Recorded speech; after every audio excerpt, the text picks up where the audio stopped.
Arcaders, Danny here, and I am back with a brand new stream. But this time around, I'm going to be doing something a little bit different because, unlike the previous streams, in which it was basically just a continuation of the Mega Man Classic series, which I will still be doing, but in the case of today, and considering what was released not too long ago, game wise, I'm going to be doing today's stream about. Today's stream is going to be about the recent compilation that Digital Eclipse put out, which is none other than Tetris Forever. But along with covering some of the stuff from that compilation, I'll also be doing the NES version of Tetris, as well as the Game Boy version of Tetris, as well as the Game Boy, specifically Tetris DX. So basically that's going to be what today's stream is going to be about. It's basically just going to see it's just going to be a way of seeing, okay, how well can I do and how far can I go and on these games, and also really just which Tetris game is my personal favorite or favorites, and just going from there. So yeah, so it's kind of a little bit of a break from the usual Mega Man stuff that I've been doing lately as part of the Digital Eclipse special. But that's what this stream is going to be about. So, and plus also just to kind of help make things a little bit interesting, you know. So yeah. So that's what today's stream is going to entail. So if anybody wants to go ahead and drop a chat and drop a line in the chat, you're more than welcome to do so. So to start off, let's go ahead and, well, actually, you know what? One thing I also have to mention too before I start is the fact that I tried looking up Tetris Forever on the basically under the category section for my Twitch channel, but for some odd reason I was able to find other Tetris titles, just not necessarily that one. So as you probably may notice, if you look under category, it's probably going to have the box art for the NES Tetris. So, but again, it's going to be all Tetris this stream. And then the next one after that, and then the next one will be back to Mega Man. So, all right. So in the meantime, let's go ahead and get started, and we will start with none other than the compilation itself, Tetris Forever. But I hope everyone had a good weekend. I do apologize that I wasn't able to stream on Friday or even Saturday like I had originally wanted, but I had to help my folks out with some stuff, Christmas wise. So that took a little more time than what we all expected. So, but it's all good. It's all good. So, but yeah. So basically, I mean, and of course, in terms of I can definitely say that both my Christmas shopping as well as my mom and dad's, we're pretty much set, in terms of Christmas shopping. So yeah. So now it's just a matter of just kicking back and relaxing, really. So yeah. So anyway, let's get started. And I do hope that the physical copy of Tetris Forever does show up next year, because again, I mean, there's something about having the hard copies of these games that just, it just gives it more. I don't know, it just feels more special. Oh yeah, Hank Rogers and Alexei Pajitnov.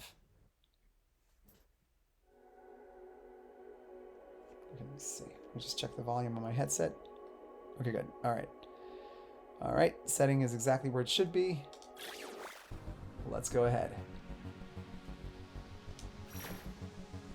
All right, so to start off, I'm just going to go ahead and go all the way to the original Electronica 60 version of Tetris, as it was done back on June 6th, 1984.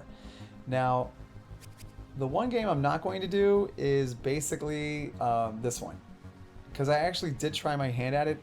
And this game is a lot more complex than it is. It's very complex, and it's one of those things where I could again, given time, I could pretty much figure out how to be able to play it but for now, I'm just gonna skip that one. But for everything else, I'm just gonna go ahead and make my way through, and we're just gonna see how far I can go within the next hour. So let's go ahead and get started. And yes, this stream will also include the NES version of Tetris as well as Tetris DX.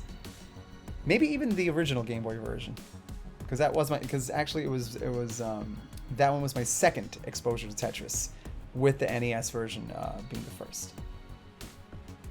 All right, so here goes.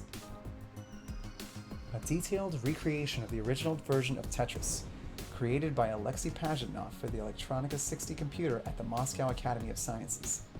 The original version did not award any points for completing lines. Points were awarded based on how fast players dropped their tetromino pieces into place. So here goes, folks.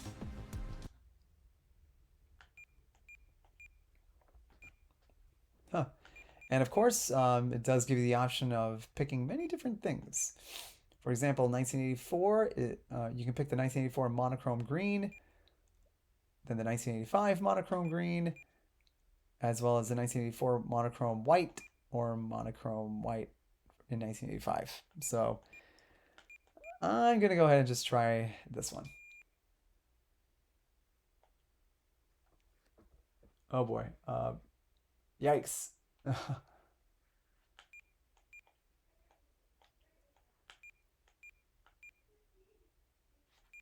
Oh boy. Oh, wait a second. Hold on. I think this one's got the...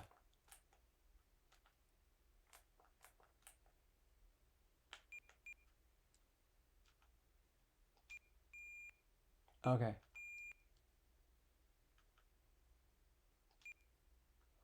Oh, yep. I was right. Now I know. Now I know why. Yeah, I think that one's. Yeah, I think that one's the one with the Russian language. So yeah, yeah. So yo, Urban527, how you doing, buddy? So yeah, so basically, this is a different kind of stream regarding the Digital Eclipse highlight, which this time around we're going to be doing Tetris, and as many versions of it as possible. So we're just gonna. So basically, what I'm doing right now is just trying my hand at basically the original Electronica 60, or at least as much as Digital Eclipse was able to emulate it. Okay, all right. Now we're in business. All right. All right. Here goes. Uh-oh.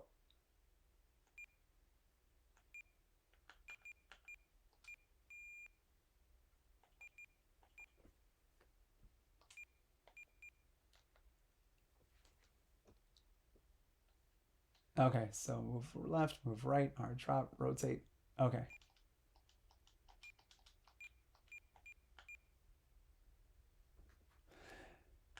So that's right, folks. So basically, I'm just going to see how far I can go.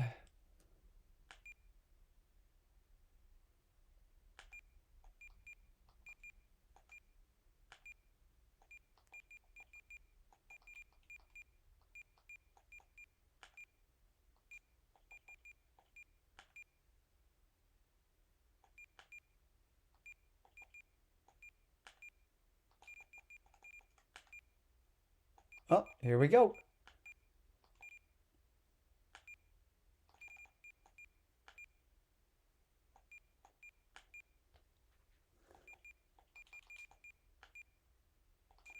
But yeah, so Urban527, again, it's always a pleasure to see you, man. It really is. I mean, so yeah, so basically for this stream, what I'm doing is basically just doing a stream of Tetris and seeing just how far I can go.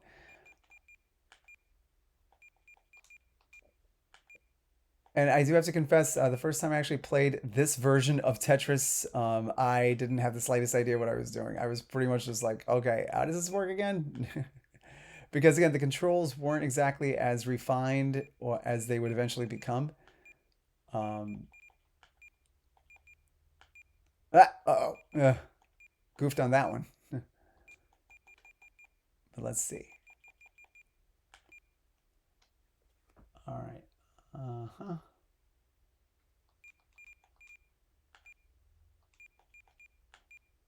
So I'm just going to see how far I can go on. Yeah, definitely a new game, for sure. Or rather, a classic. But yes.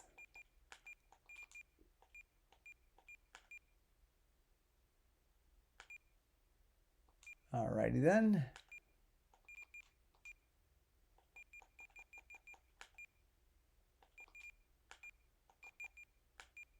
All right.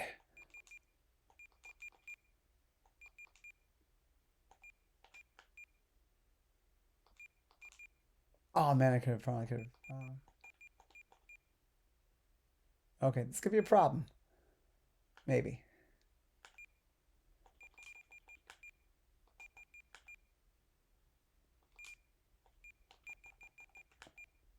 All right. In business. So yep, new game tonight, everybody. Which is basic, or rather, again, like I said, basically just a collection of oldies that I didn't really know much of until I saw that G4 episode so many years ago. And that's pretty much how the Tetris story started for me.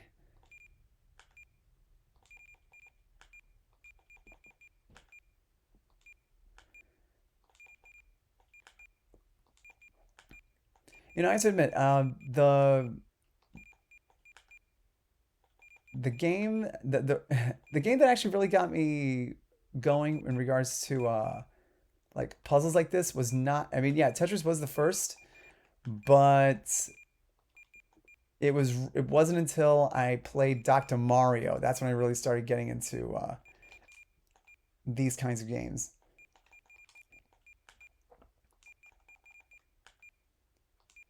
But then again, Dr. Mario was a little bit more easier to figure out than Tetris from the start. So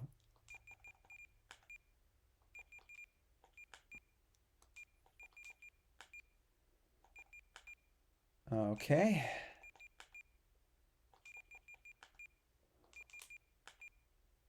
Whoa. Hello.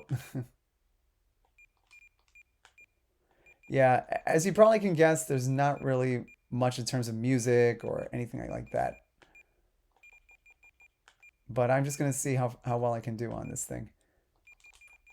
Or rather this version. And then I'll move on to the next one in just a little bit.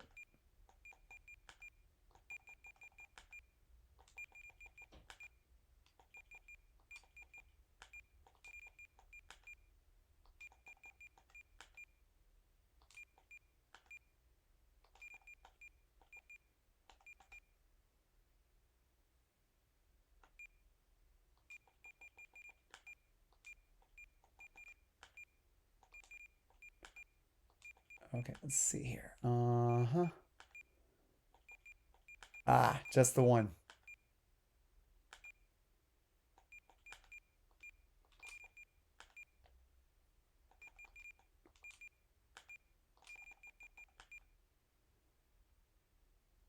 Oh yeah, pretty much. I mean, everybody, yeah, from but yeah, so basically the Game Boy, I never had a Game Boy until years later, but I will say yes, just about everybody had a Tetris or knew what it was. Um,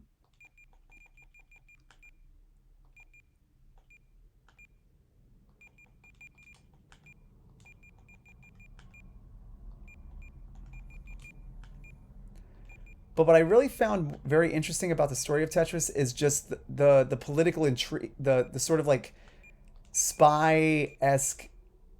Oh man. Oh, okay.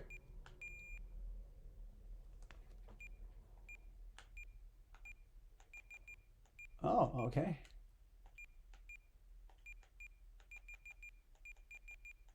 But yeah, everybody had a Tetris, like I said in my review of Tetris Forever, it wasn't until I got a chance to try out the uh, the original Game Boy version on those old Game Boy stands that Walmart and Best Buy and all those what they used to have those kinds of stations. That's when I actually started to figure out exactly what I had to do because the first time that I tried Tetris, I didn't have a clue one as to what in the world I was doing. I thought you had to basically stack them up vertically and then they would disappear. I didn't realize that no, it's basically horizontally, not vertically. So, but again, I was like 7, 8 years old, so I I didn't have a clue. Um, And at the time, I was more like into really action platformers. So Super Mario Land pretty much had my attention. Both that one and Super Mario Land 2, Six Golden Coins. But yeah, in retrospect, Tetris is an amazing title, and it's easy to see why it had that sort of cross generational appeal. I mean, it's amazing.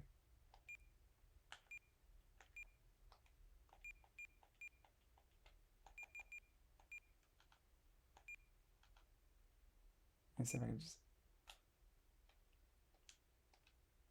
okay.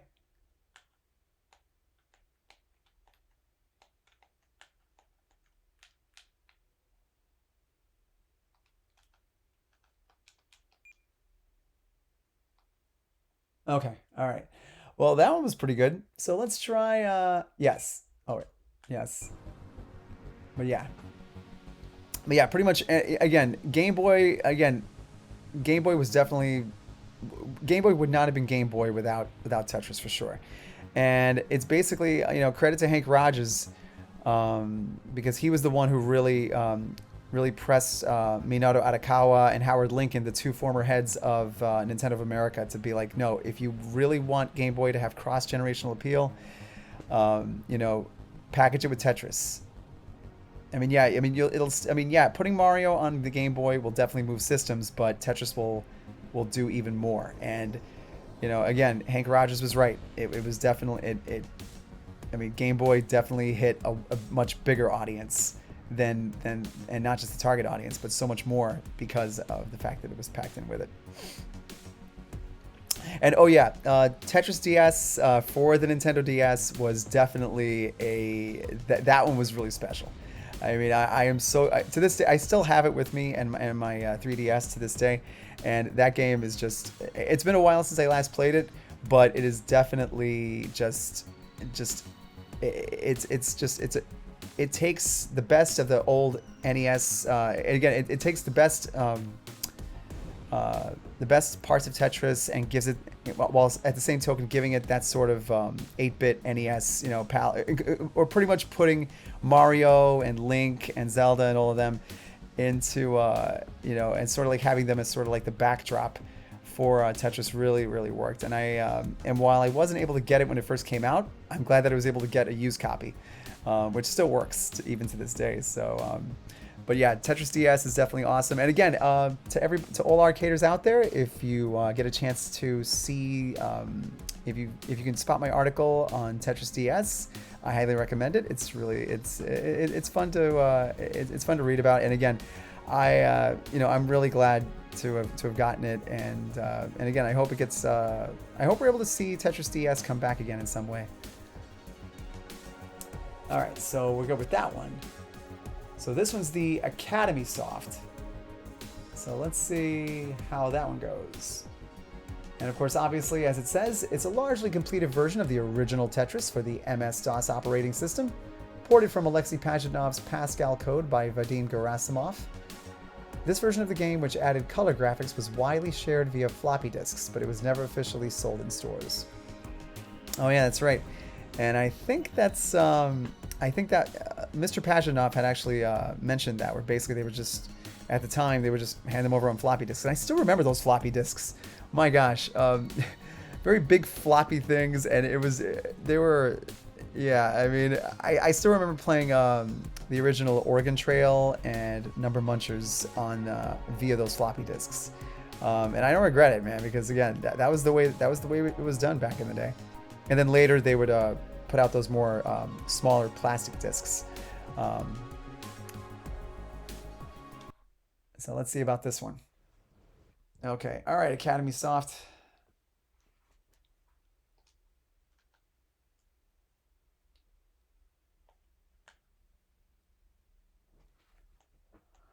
Okay, so all right, answer your level. Okay, let's start with. Okay, this time we're gonna go with one. This time around.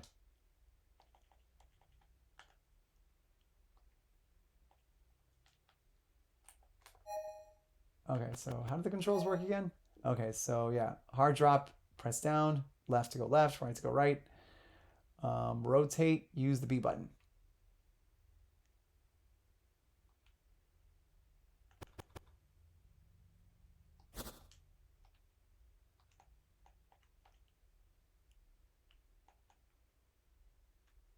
Oh, hold on a second.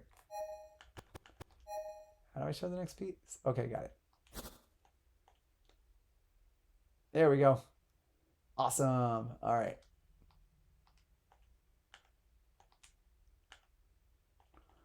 Okay, so at least now it's definitely an improvement over the Electronica 60 version, because at least this time you actually have some colors to go with it, so it has a little bit more of a nice little palette.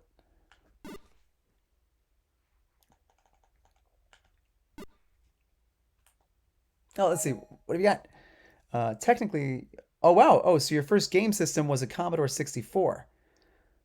Oh, cool. So that's where you learned to play Pac-Man and Donkey Kong. Oh yeah, that's true. Yep. Yeah, Pac-Man and Donkey Kong were definitely they were pretty hot on the Commodore 64. They really were.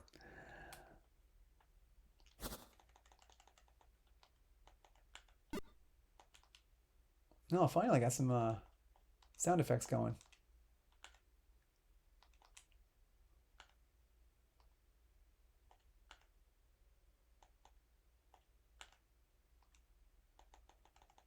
All right, here we go.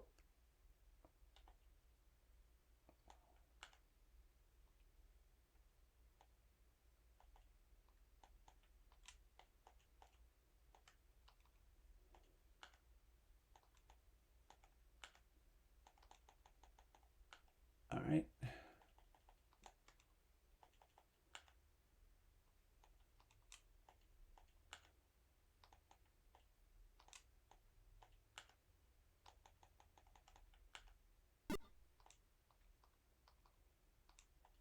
All right.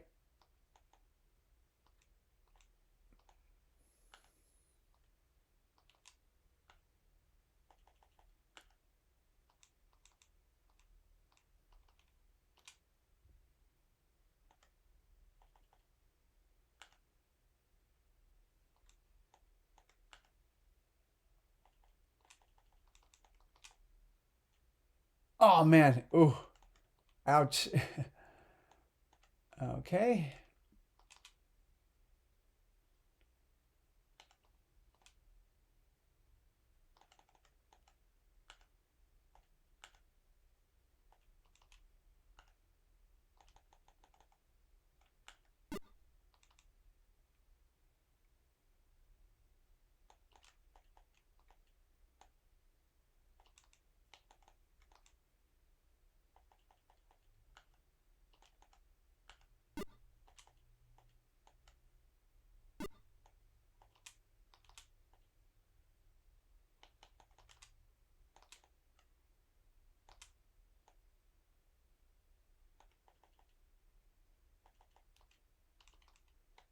Uh-oh. Ah.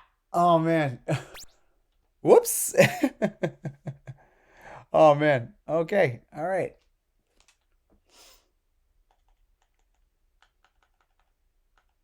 Okay. Well, that wasn't too bad. Not too much anyway.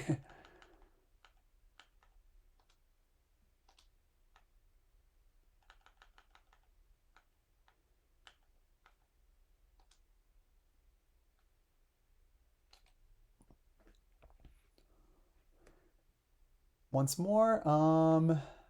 No.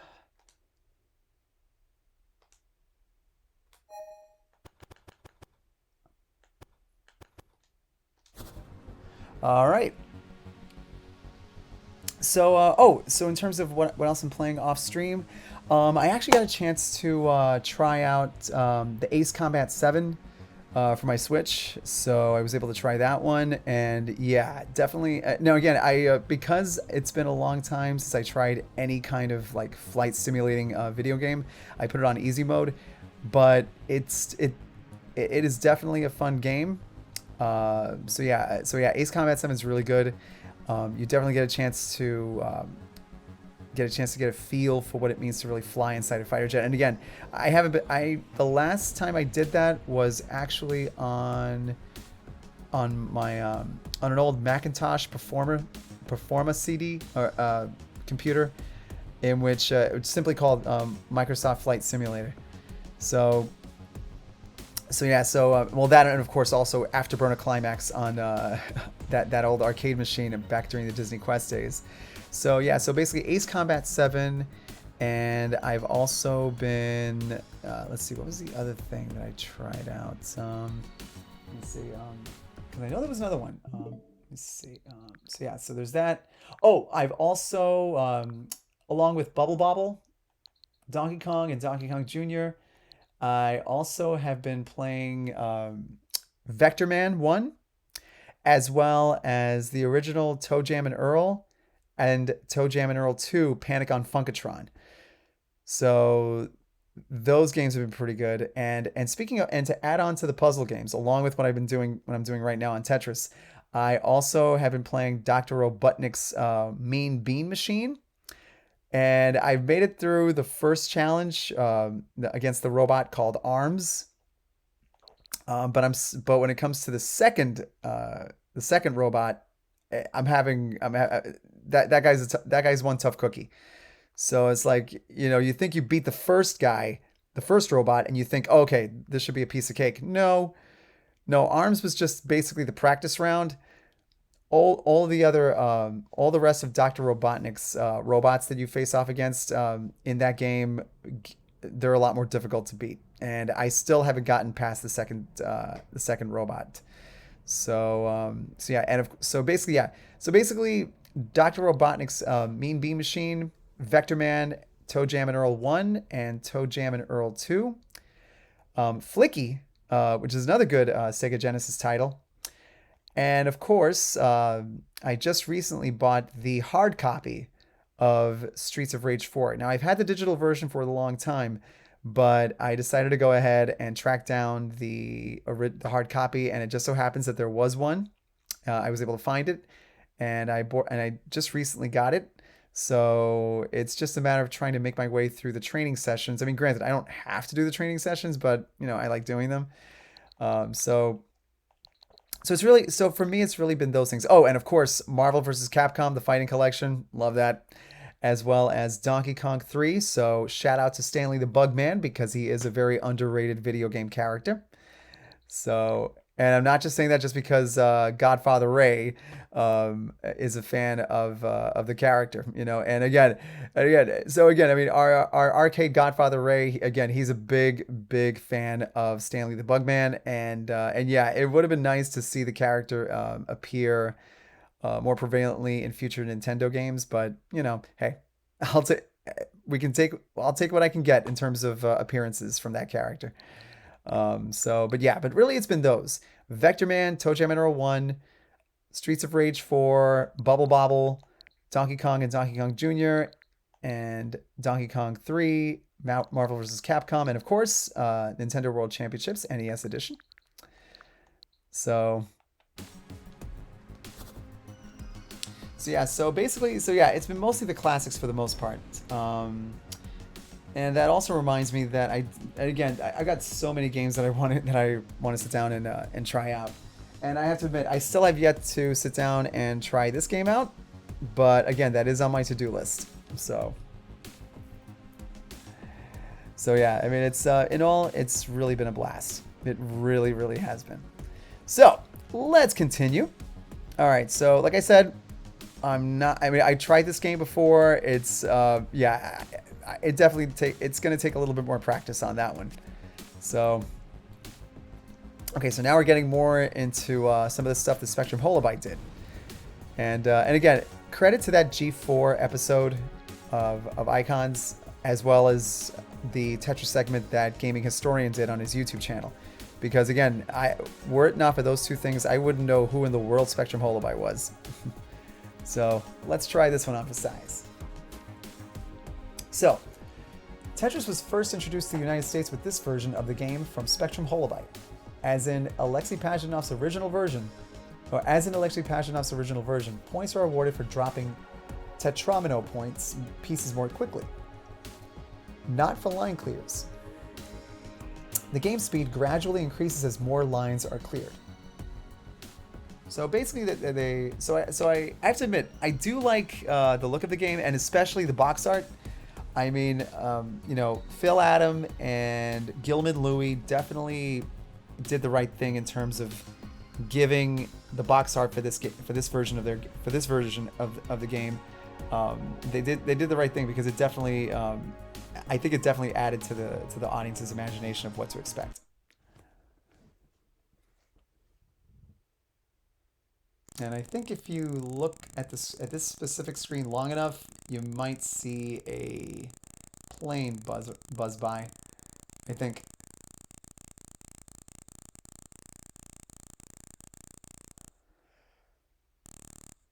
Oh, maybe not. Oh. All right. Okay, so as always,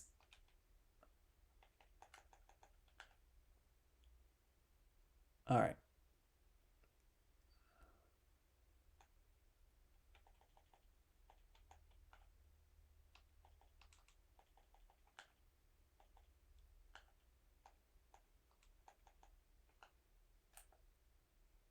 What the? Oh gosh. Okay, what did I just do? Oh my gosh. I was trying to find out what the controls were. Oh my gosh. All right, let's see. Hard drop down, left to go left, right to go right. Rotate, you press the B button. And okay, all right. Let's try this again. Oh boy. Okay. So let's try this again.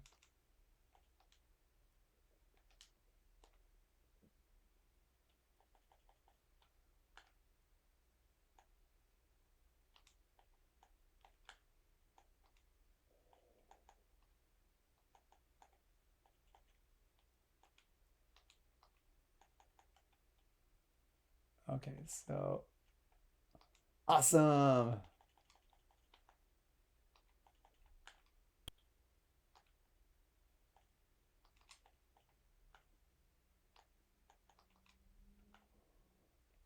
Yeah, no sound effects on this one, but maybe that's not a bad thing.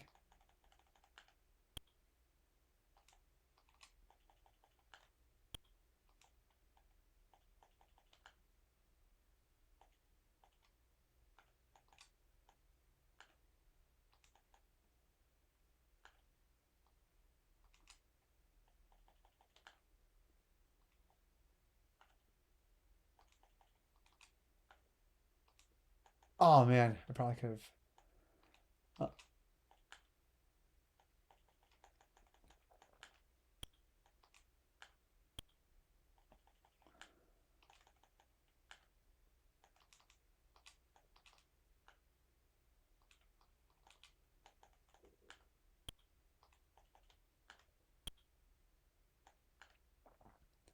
It's funny. I still remember playing the Tetris version back during the Disney Quest days. Um, that game was pretty cool, but my gosh, it was definitely hard. It was definitely difficult.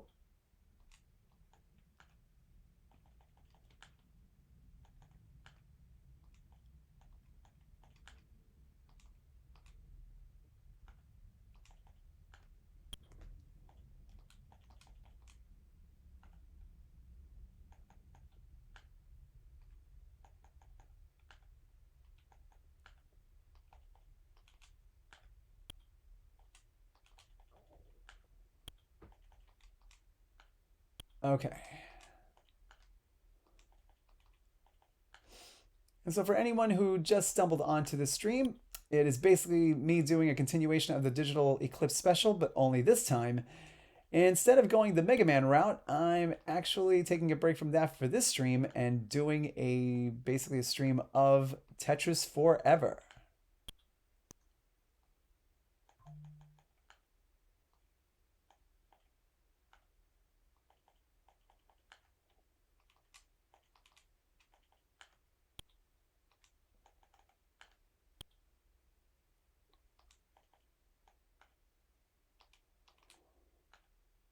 All right. Here we go.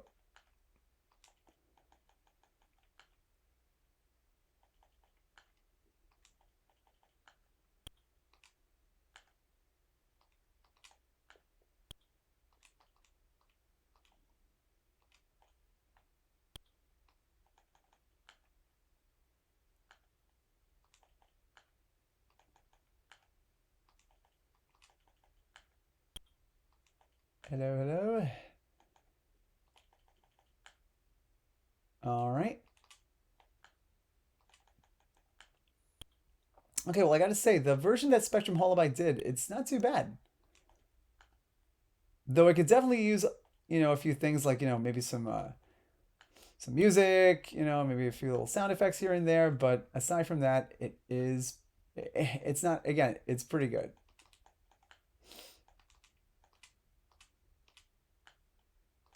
Oh, okay.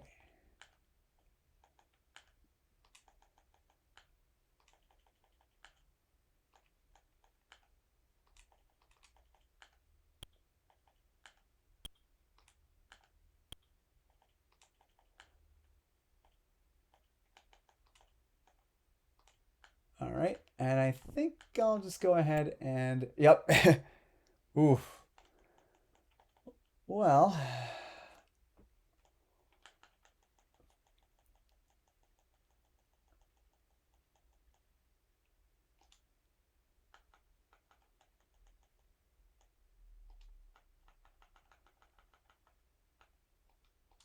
so yeah, my only note is the fact that it's silent. Like again, no music, no nothing of the sort. Do you want to play again? No.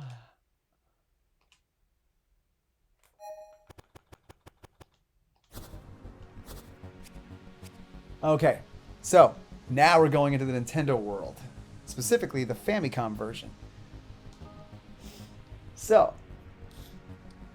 and this one, I know for a fact that Hank Rogers really kind of did his best to try and do, and he really did a good job with this version. And so the first release of Tetris on a gaming console was Bulletproof Software's version for the Famicom, known everywhere else as the NES. This version of the game was released only in Japan. So Tetris for the Famicom lets players score more points based on how many times they clear and is broken up into stages of 25 lines each. Though this version of the game used an early control scheme in which you rotate Tetramino pieces with the directional buttons and a hard drive by pressing A button. Use the controls menu to configure your controls however you like. So yeah, this part really kind of, when I first played it, it kind of threw me off a little bit because at first it was like, what in the world? Now, even though the game doesn't have this, but I do wonder if later on, if they put in like an update where they include the Tengen versions of Tetris. Although granted, I mean, considering the history between Atari games / Tengen and Nintendo, I'm not even sure if they would even do that. But again, stranger things have happened. Bulletproof Software. So here goes. Ah, yes. The classic to rule them all. All right.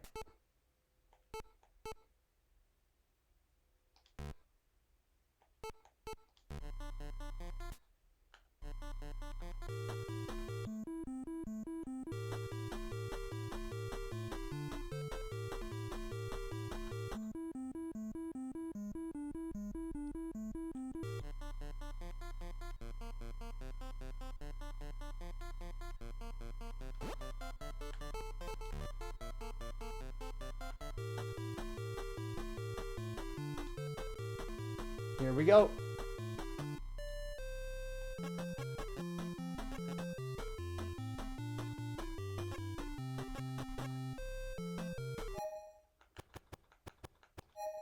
Okay, let's see. Move left.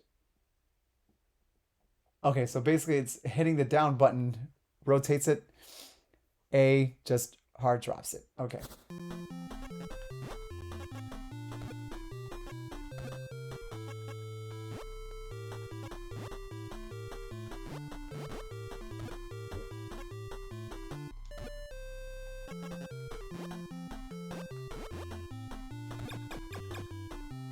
Okay.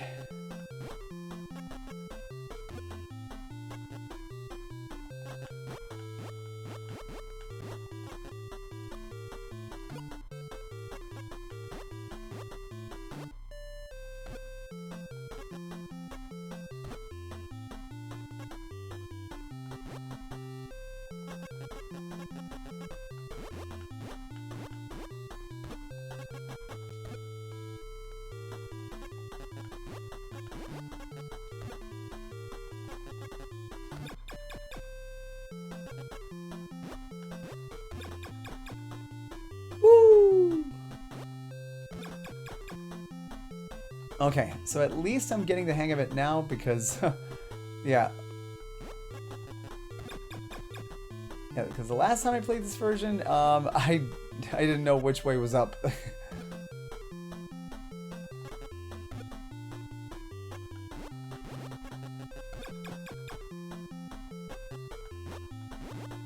Okay, let's do... Whoa, whoops!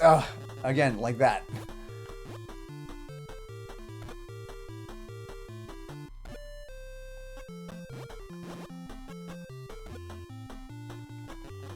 Okay.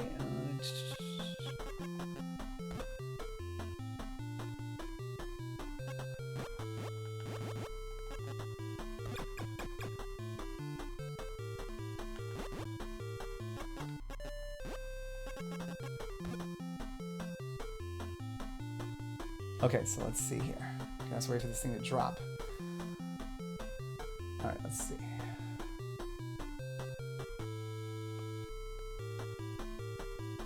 Just time it just right.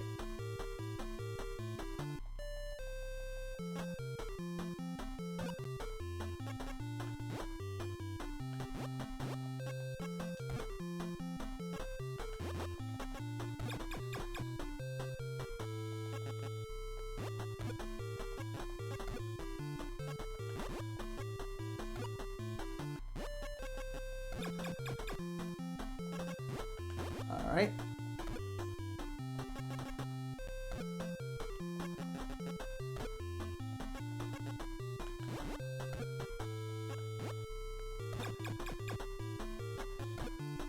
So I would like to ask some of the other arcaders out there, and again, this is an open question to pretty much everyone.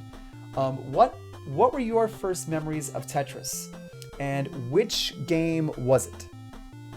And it can be more than one version of Tetris, so you're not just limited to one. So, because for me, I mean, my first experience was pretty much the NES version of Tetris, and then shortly after that, it was the Game Boy version. Now, at the time, my cousin really didn't explain it to me, so I didn't really know what in the world I was supposed to do. But, with all that aside, though, it's more than shown itself. Oh, man. Oh. Okay. Guess let's get this one short. Blah! But let's see.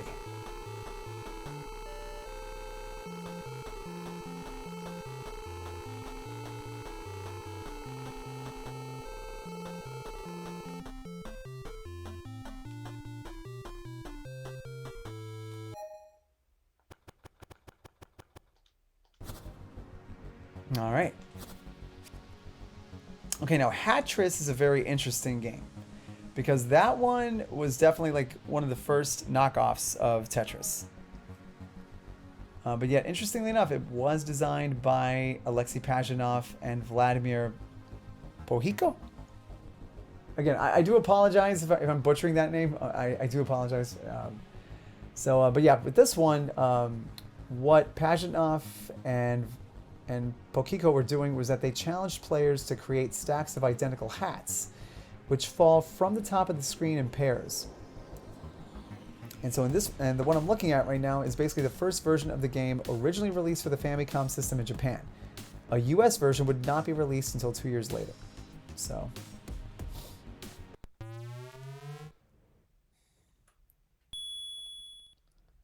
And I did get a chance to play this already before, so it is definitely a different way. It is a different approach to the Tetris formula.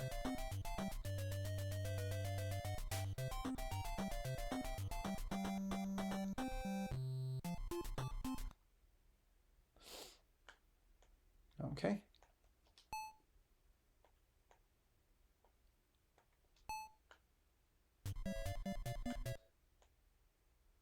Oh.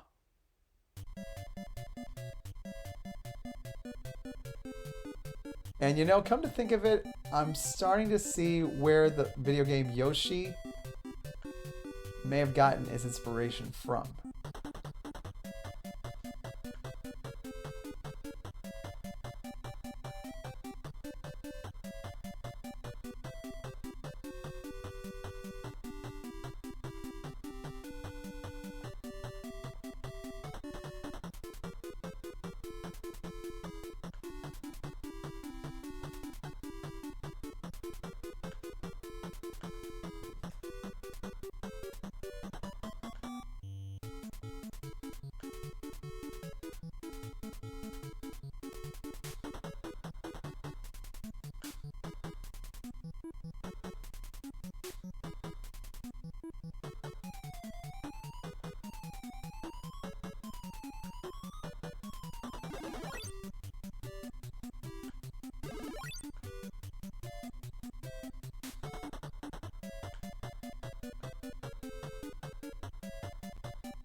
Oh, darn.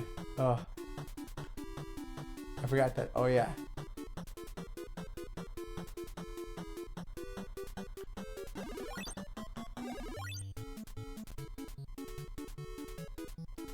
Yeah.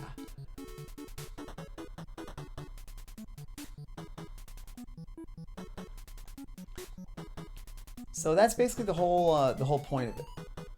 All you have to do is basically figure out a way to stack the hats in just the right way, and you win.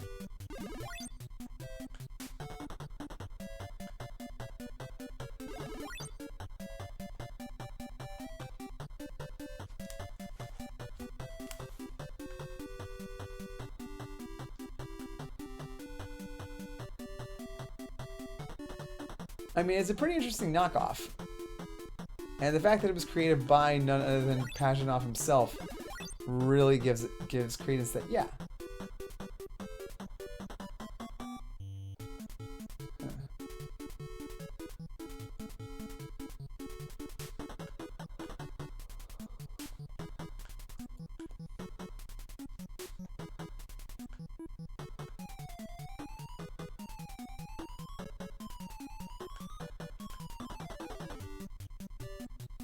Uh-oh.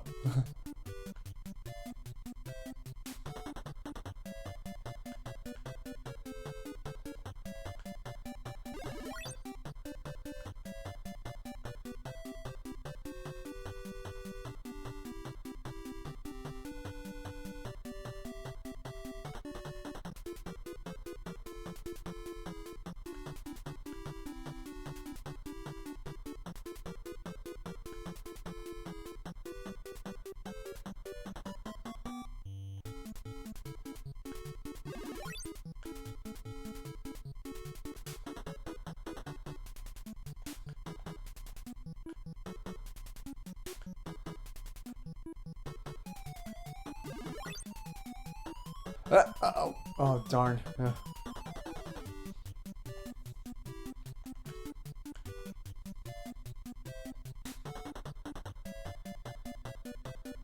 Whoops.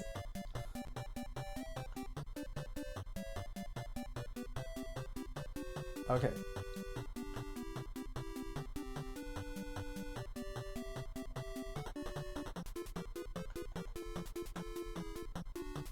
Oh boy. Yeah, doesn't look like I'm gonna make it through this one. Maybe.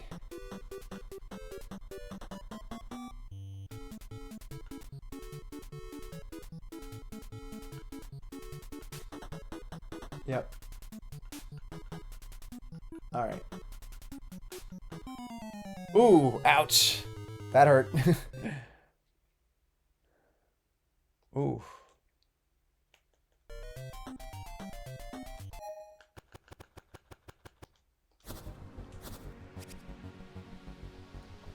Okay, so I'm just gonna try one more thing, which is basically Tetris 2 and Bomb Bliss.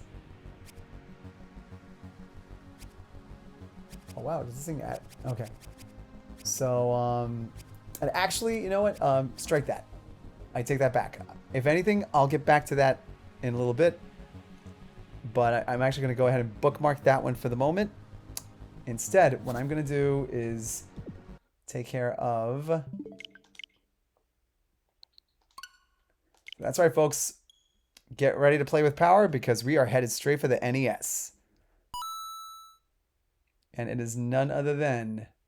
That's right, folks.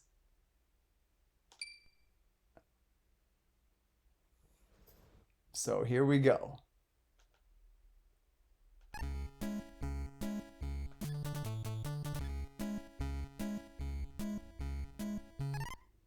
All right. You know, I really have to wonder, in looking at those names, I wonder if those were the actual scores that the original Nintendo of America crew had.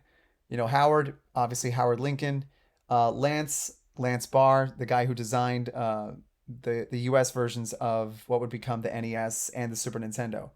So I don't know who Ota-san is, but I'm willing to bet he's probably he was an NOA alumni. So And if anyone knows, again, just give me a shout out in the, let me know in the chat. But again, the name Howard and Lance, definitely I recognize those two. Because again, Howard Lincoln, Lance Barr. So here goes. Ah, yes. Again, as someone who remembers playing this exact version on my cousin's NES way back when, again, it's...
Nice. I love it when that happens.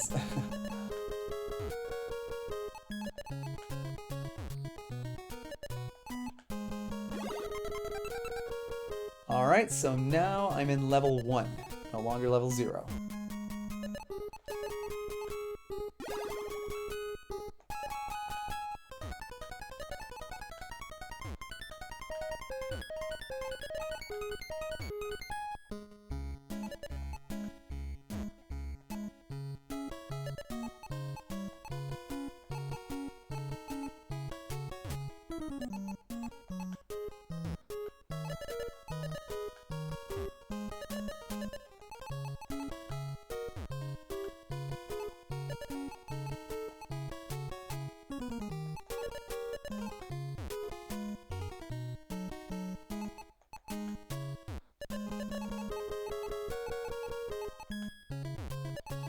Alright, there it goes.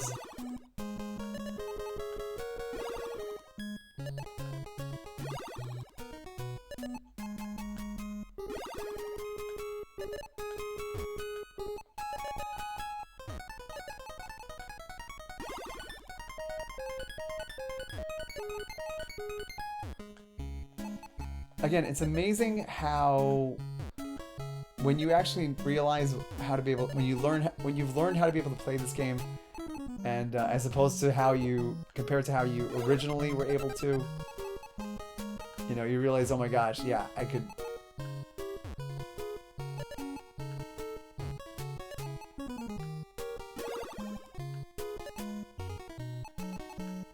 It's wow.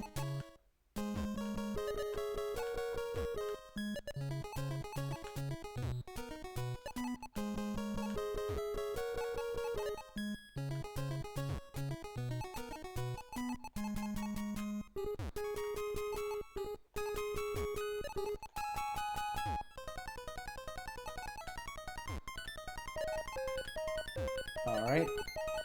Oh wait, before I forget, here we go.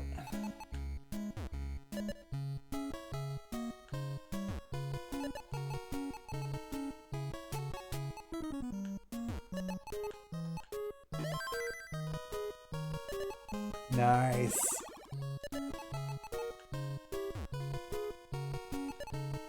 Do do do do do.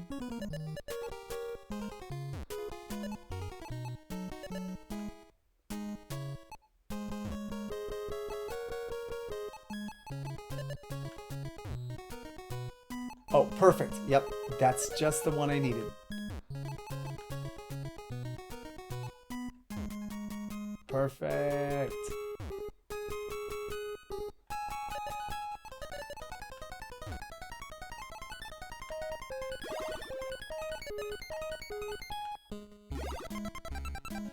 All right, on to level 3.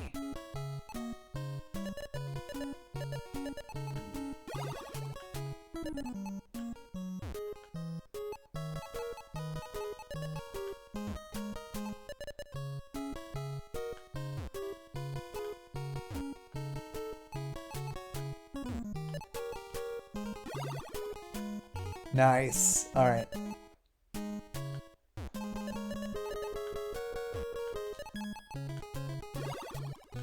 All right.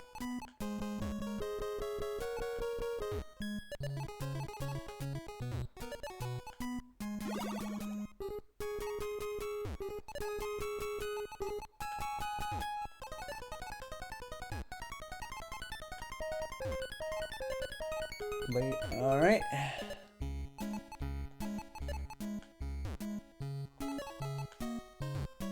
All right. Yep, that's the one. That's the one I needed. All right.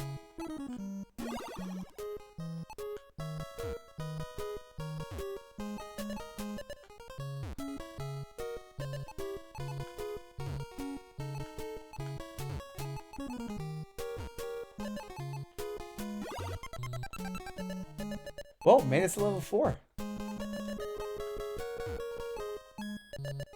All right. All right, time to wrap this up.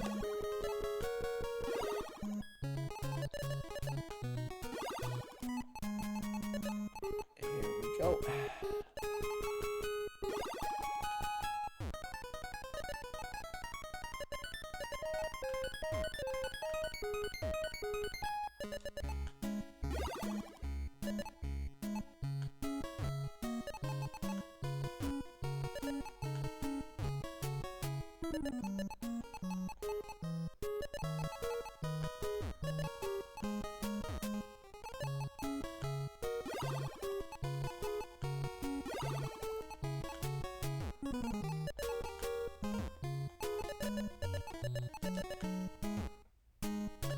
All right, I think I'm gonna go ahead and call it for this one.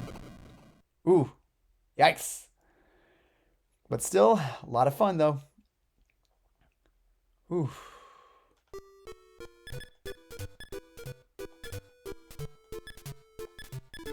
Yeah, sorry, Howard. I got you beat.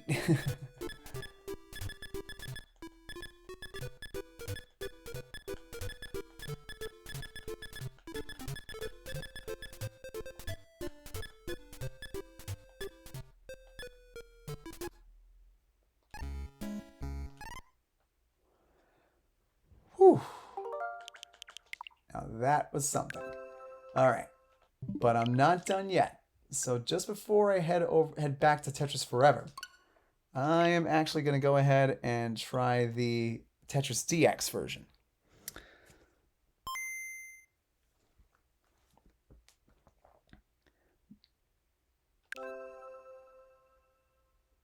All right.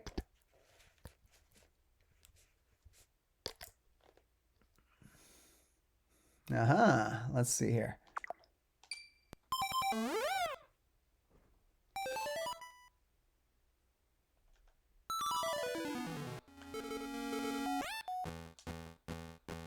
All right, here goes.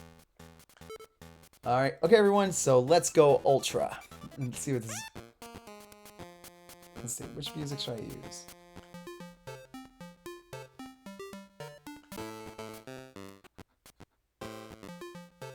Yeah, I like this one.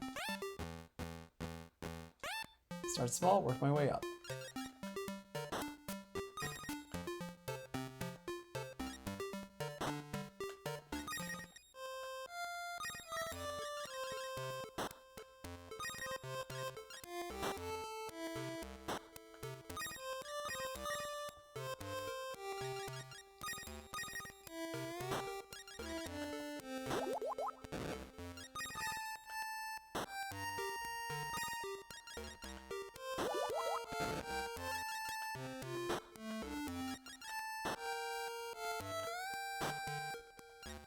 So I guess with Ultra Mode, I think the idea behind it is to see how many lines can I clear before the 3 minutes run out.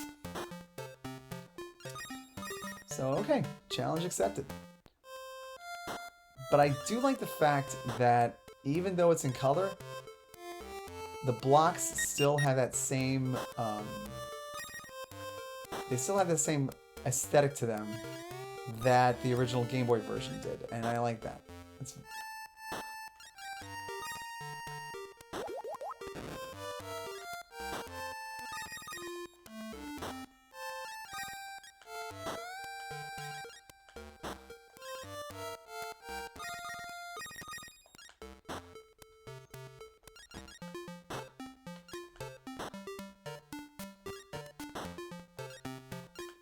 Aha, just what I needed.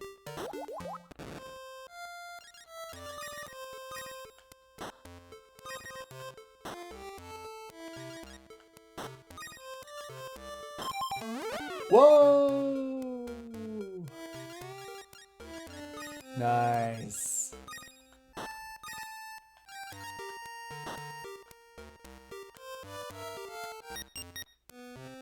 All right, 1 more minute to go.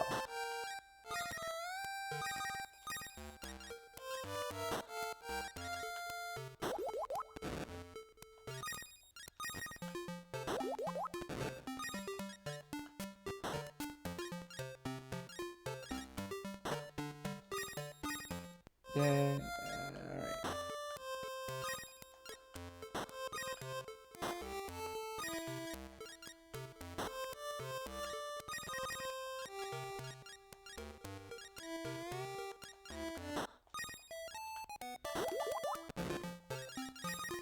All right, here goes. Down to the wire. How many lines can I do? 9, 8, 7, 6, 5, 4, 3, 2, 1. All right, let's see.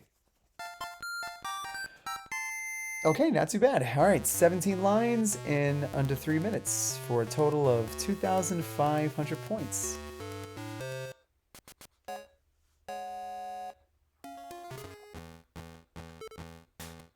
Okay, pretty impressive. All right, so we got that one.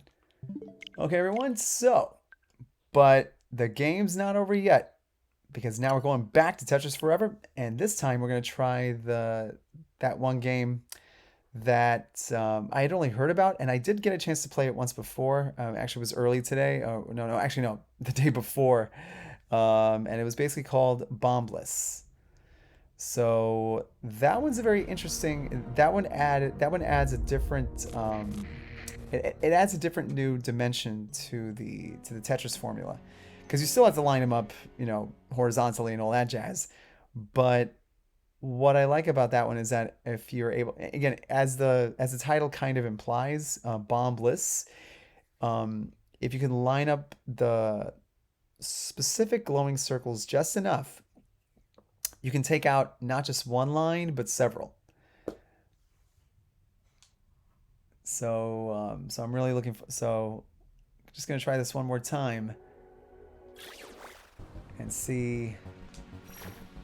Because I have to say, of all the Tetris games that I've tried so far, that one's the one that I really like the most. That was the one I really like the most. And interestingly enough, it was created by the same folks who worked on the Dragon Quest series. So that was pretty interesting.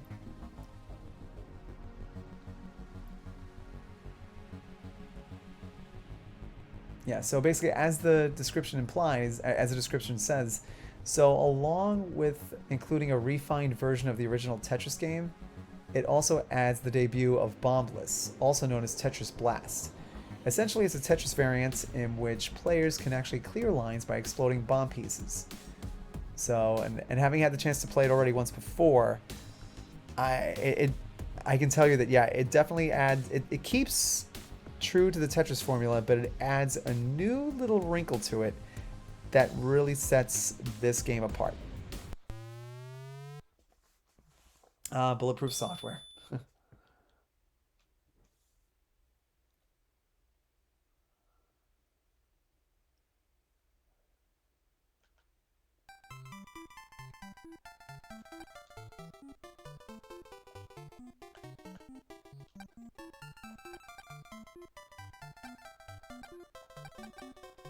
Although, I have to wonder if it's this version that I played or another one.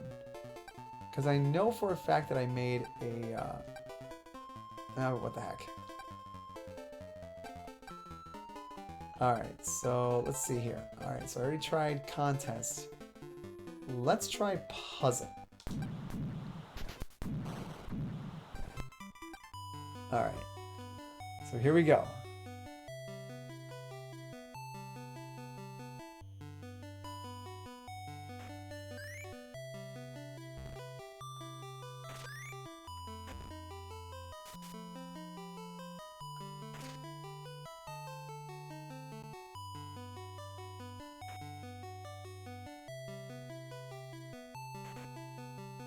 Oh, that's right.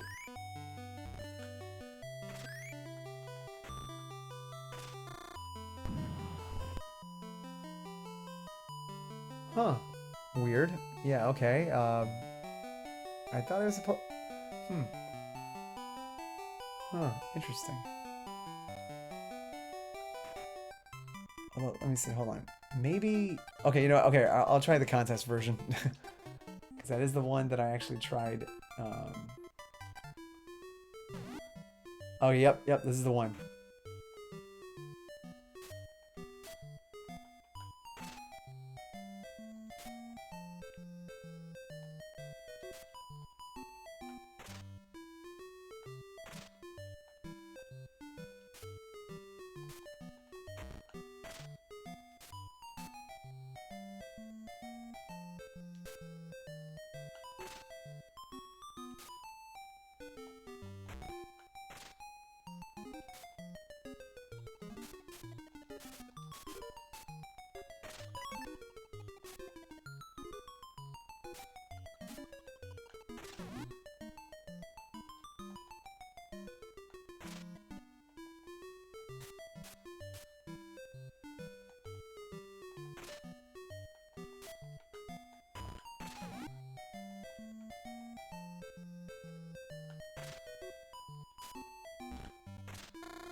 And that's all there is to it. Essentially, if in that mode, in that version of Bombless, if you can basically clear out the entire thing, and I guess in a short amount of time, you can pretty much move on to the next level. And if you can stack 4 of those little small dots together, you create a larger explosive, which then when you clear out that line, and if that bombless happens to be in the path of that line, then you can basically clear out not just that line, but almost a good deal, if not the entire field. So that's pretty good. I mean, so again, and this was some, and I like that they did this because this was something that also Hank Rogers had made very clear. And if you watch the featurettes for Tetris Forever, you'll actually find that he makes that very clear to anyone who licenses Tetris that it has to be better than the previous ones. So I like that. I like that that he definitely. I mean, again, and Hank Rogers is definitely one of those guys that is not just he's not just a very sharp businessman. He's also a game developer himself. So he understands not just the business end of this stuff, but he also understands the creative side. And so, in a lot of ways, Alexei Pashinov could not have found a better colleague and friend to be able to to talk about his game with and really entrust to really make this game really or any future version of Tetris really good for audiences to enjoy. So yeah, and again, and Pajitnov is still very much involved. I mean, after all, he pretty much was involved in helping create Tetris Forever. So let's go on to the next one.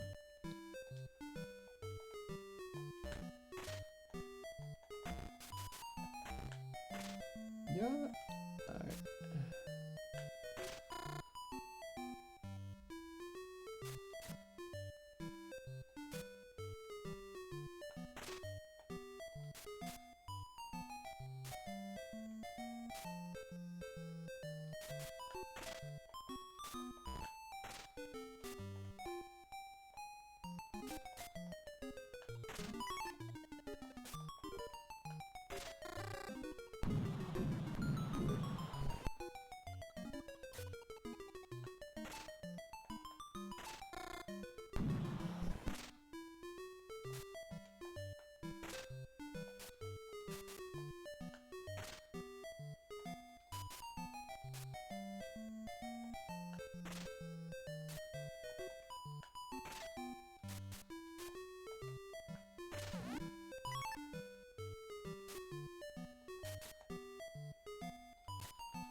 go. Okay. All right. Let's see here.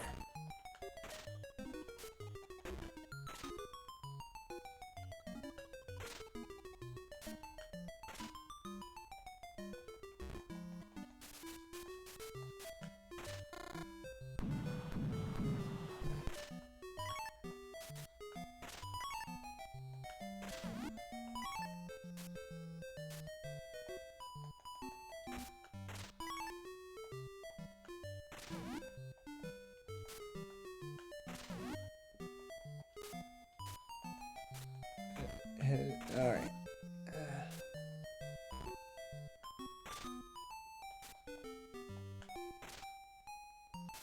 Oh, darn. Oh.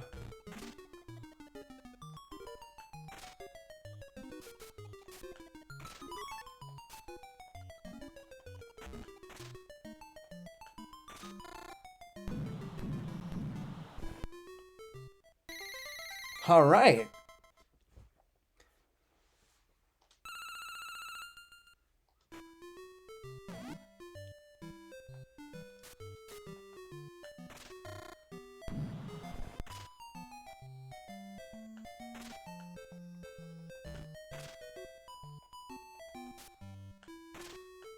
Whoops. All right. Maybe.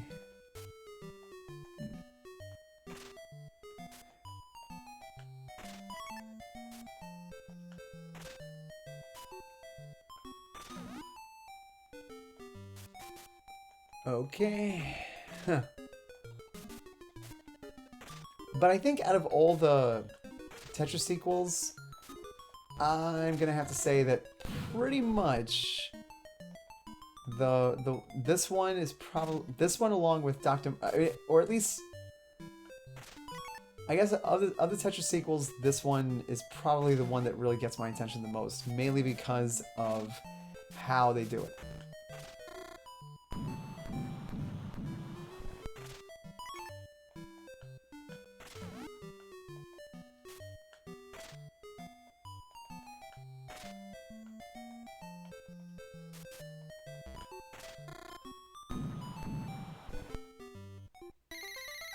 Yes. All right. All right. Okay, UberNerd527, thank you so much, man. Thank you so much. And again, I'm glad you were able to see it for as long as you could. But yeah, and come to think of it, I think I'm gonna go ahead and call it a night myself. But again, this was exactly what I really wanted to show, and just both the games from this compilation as well as the original NES version and the Game Boy version, specifically the Tetris DX. So again, thank you so much for coming on, and again, I will definitely be seeing you on the next stream. So yeah, take care, Uber Nerd. Okay, arcaders. So let's go ahead and see if we can try and so yeah, I mean, as much.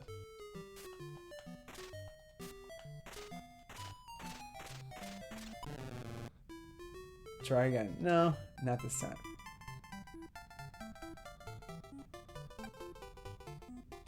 Yeah. All right.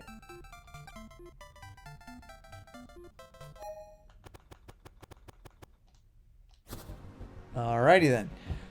Okay, arcaders, I think it's safe to say we can go ahead and call this one a night. Again, but again, I just want to thank everybody, especially to my buddy UberNerd527 for coming onto the stream. It's always great to see a good friend come on and watch. So yeah, so this one was kind of a bit of a change of pace because obviously I wanted to do something different. And in light of the fact that Tetris Forever did just drop just recently, I definitely wanted to get on the bandwagon and get a chance to stream some of this stuff, because after all, it was created by Digital Eclipse to publish it, so they do deserve a great deal of credit in helping to bring it back, helping to bring it out, as well as credit to them that they were.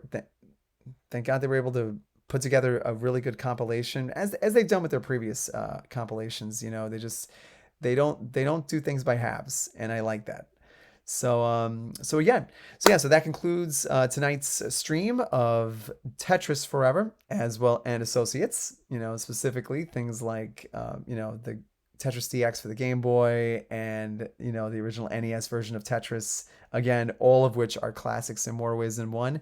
And I'm glad that I was able to try out the Electronica 60 version of Tetris, even though that version is pretty hard.